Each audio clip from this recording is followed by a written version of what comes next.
You're listening to Skeptoid. I'm Brian Dunning from Skeptoid.com. Finding Shakespeare.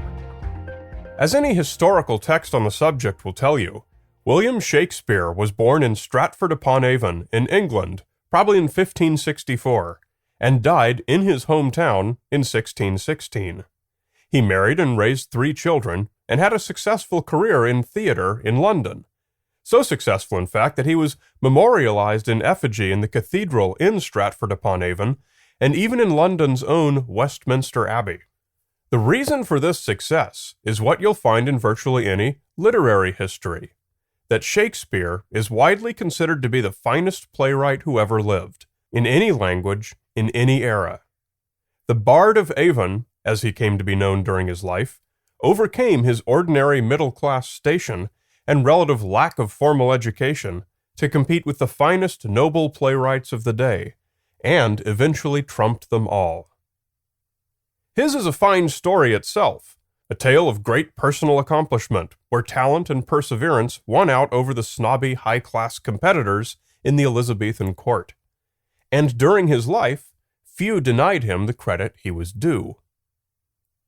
But as we see so often with many of the subjects we cover on Skeptoid, an event that is unremarkable at the time it occurs is often magnified and misrepresented decades or centuries later into an extraordinary mystery by people who weren't there and have no first-hand knowledge. After his death, Shakespeare's fame only grew, though he was not yet considered as great as he is now, and continued to grow for well over a century.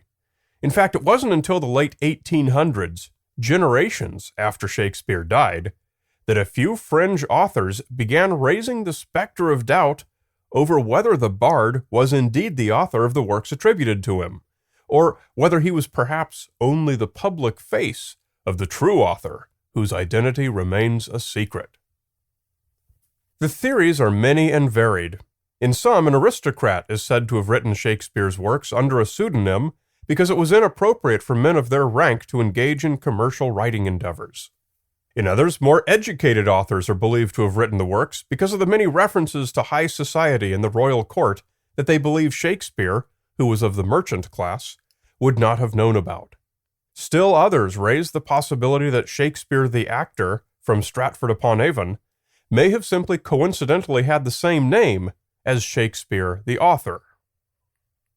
But the principal pieces of evidence against William Shakespeare are in 3 parts. First, that there is evidence he was illiterate. Second, that there are gaps in his documented history as a real living person.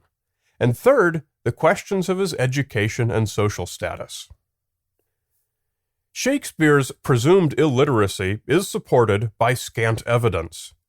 There are only 7 surviving signatures of his, and oddly, some are spelled differently from one another, and all appear to be nearly illegible scrawls. No signatures at all survive from Shakespeare's parents or from 2 of his children, except for marks used in place of signatures on legal documents. Marks were typically used by the illiterate. But all this is evidence of is that he was at least as literate as anyone in his family. The style of handwriting common in Shakespeare's time, known as secretary hand, often incorporated breviograms, shortened forms of words. Whether the various spellings of Shakespeare's signatures were breviograms or the result of either illiteracy or simple laziness can't be known.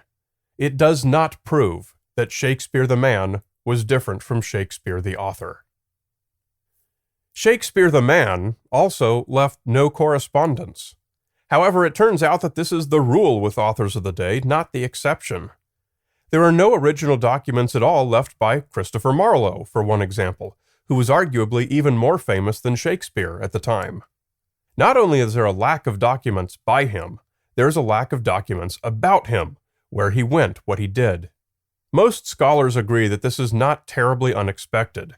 In his day, he was a playwright and actor in London, a city where there were many playwrights and actors. Shakespeare's fame largely came in later centuries. During his lifetime, he was no more expected to have his activities documented than anyone else. Marlowe is well documented, largely because he was often in trouble with the law and was also murdered. Their contemporary Ben Jonson's history is well known, as he was employed by royals and was the first playwright to receive an annual salary from the crown.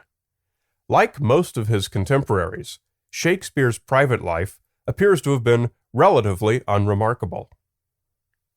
The four main nominees put forth by the anti-Stratfordians, those who doubt William Shakespeare's authorship, are Christopher Marlowe, Francis Bacon, William Stanley, the 6th Earl of Derby, and Edward de Vere, the 17th Earl of Oxford.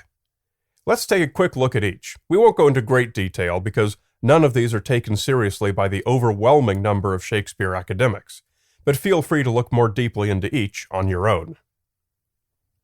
Marlovian theory states that the famous playwright Christopher Marlowe faked his own murder in 1593, and then wrote Shakespeare's plays. The timing works out pretty well to support this, but that's about all. Though there are questions about Marlowe's death, there's no credible evidence that he didn't actually die. Supporters have often claimed that the style of writing between the two men is too similar to be coincidental.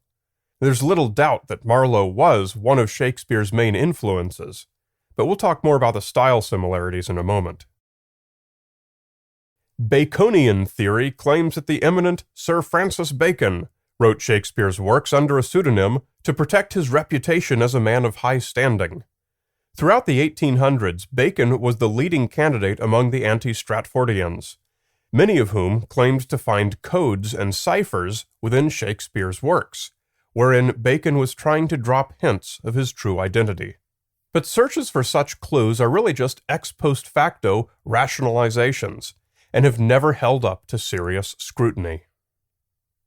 Derbyite theory points to the 6th Earl of Derby as the ringleader of a group of authors who collaborated to produce Shakespeare's works.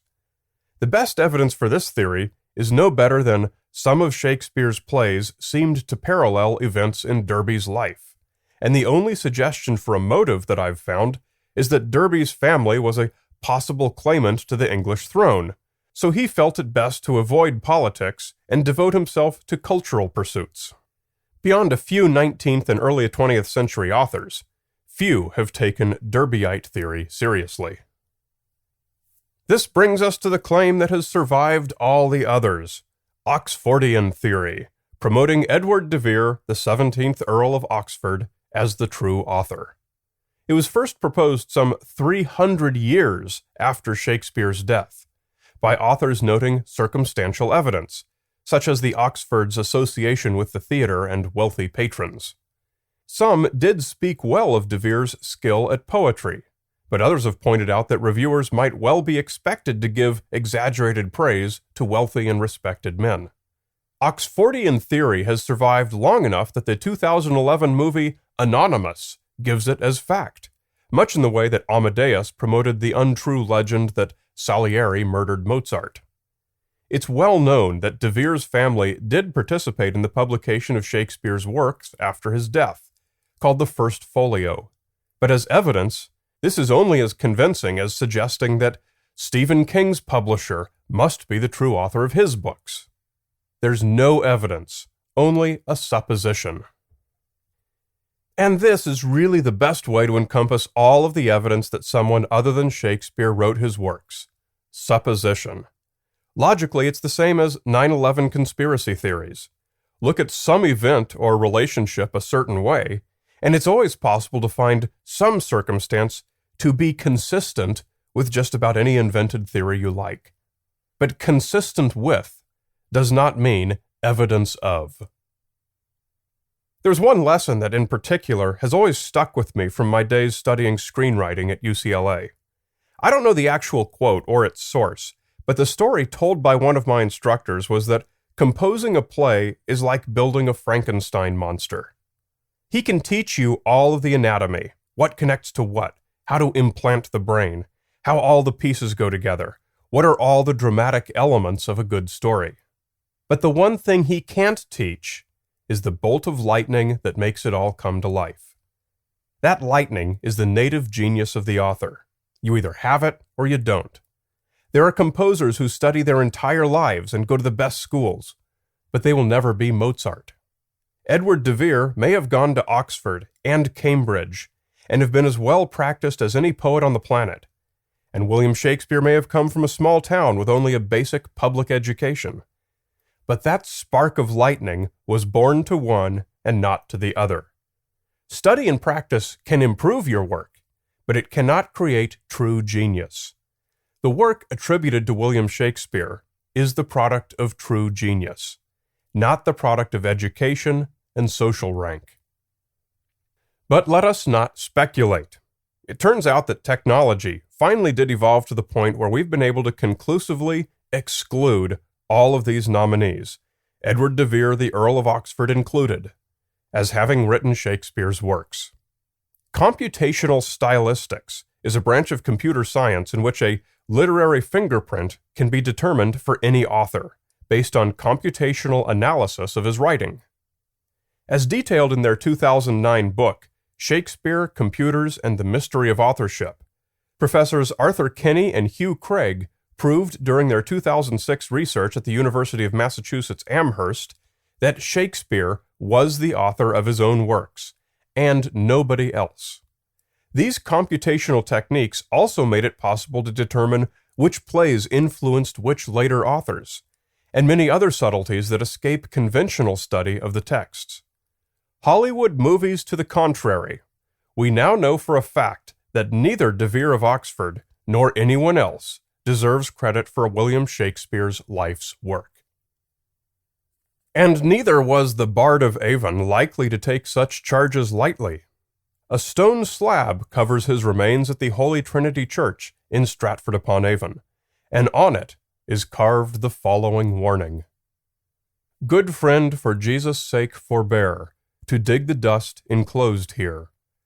Blessed be the man that spares these stones, and cursed be he that moves my bones."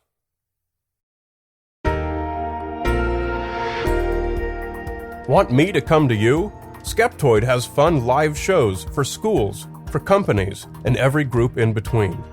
Come to Skeptoid.com and click on Live Shows to schedule one today. You're listening to Skeptoid. I'm Brian Dunning from Skeptoid.com.